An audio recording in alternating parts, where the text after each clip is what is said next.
La télévision, elle est née de la coopération libyo-guinéenne.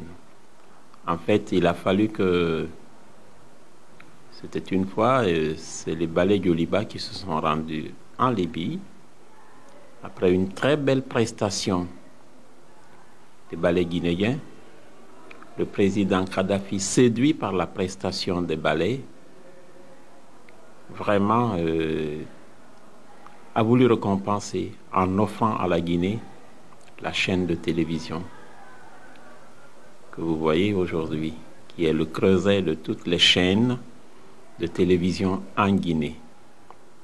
Et quand cela fut, il y a eu un groupe de pionniers, des ingénieurs, des techniciens, qui se sont rendus en Libye pour un stage. Mais avant, ceux-là déjà, ces pionniers, étaient des ingénieurs formés en Algérie, dirigés à l'époque par M. Alpha Camara, qui était le porteur du projet, qui est un professeur, qui était professeur à l'université Gamal Abdel Nasser, à l'Institut Polytechnique de Conakry, et qui donc, avec ses étudiants, sont transportés en Libye, après justement la formation de ces premiers cadres dont je vous parle en Algérie, et qui sont les pionniers.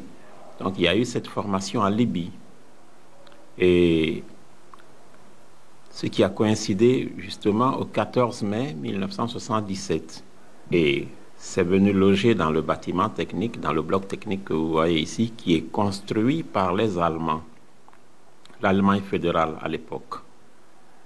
Et donc, ça aussi, c'était la coopération guinéo-allemande qui a permis à la Guinée d'avoir le bloc technique ici présent que vous voyez. À l'époque, on a démarré ici avec du noir et blanc.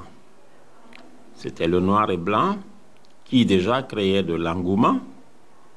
Et quand je prends une émission comme Bogola, créée par El Hadj Sankon, qui donc incitait les jeunes élèves à aller étudier et à ne pas chômer, c'était encore du noir et blanc. Et c'est plus tard qu'on est passé du noir au blanc. Les couleurs sont arrivées et ça, c'était avec la coopération allemande, la coopération française. Donc, on est passé du noir au blanc en couleur. Ça, c'était une grande évolution. Mais toujours, c'était de l'analogique. C'était de l'analogique. Donc, c'est bien des années plus tard. Et là, avec le ministre Mamadi Condé, qu'on est... disons, il y a eu... Qui a été quand même un des grands acteurs pour l'amendement, pour la couverture nationale, et pour que la télévision soit implantée presque dans tout le territoire national. Ça, c'était avec le ministre Mamadi Condé, et qui d'ailleurs a été, disons, le négociateur de la RTG Coloma, parce que c'est en son temps, et il avait été ambassadeur en Chine, et je crois qu'il a profité, il a profité de ce séjour en Chine pour négocier la télévision de Coloma, et c'est ce qui fut fait, et c'est comme ça que la télévision guinéenne a évolué. Pour qu'on puisse aller mieux de l'avant, il faut que ça devienne un office. Parce que quand c'est un office, il y aura beaucoup moins de complaisance.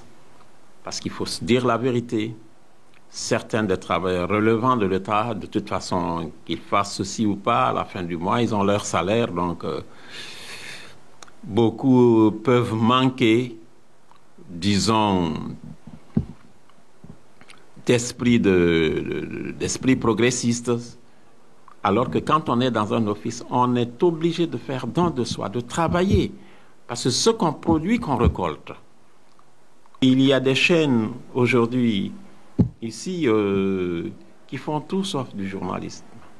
Qui font tout sauf du journalisme. Ils font de la sensation. Je n'attaque aucune chaîne, hein, j'écoute souvent certains parler. Il n'y a aucune école en ce monde qui interdit aux journalistes de dire la vérité. Il n'y a pas cette école.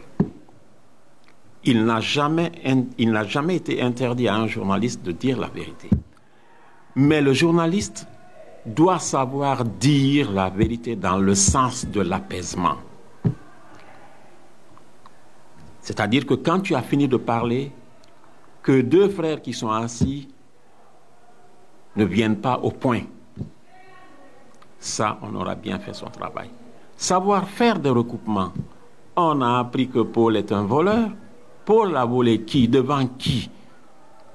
Demandez à Paul. Demandez à celui-là qui a été volé si réellement il a volé. Savoir faire des recoupements. On ne s'aligne pas parce que quand on est une chaîne publique comme ça, on appartient à toutes les obédiences politiques, religieuses, culturelles. Il faut le savoir. Et savoir être le grand médiateur entre ce public-là et l'État. Mais savoir défendre les couleurs de l'État est là encore de la manière la plus subtile. Et c'est ça, pour moi. Et éviter de faire que de la sensation pour s'attirer, disons, des faveurs d'autrui.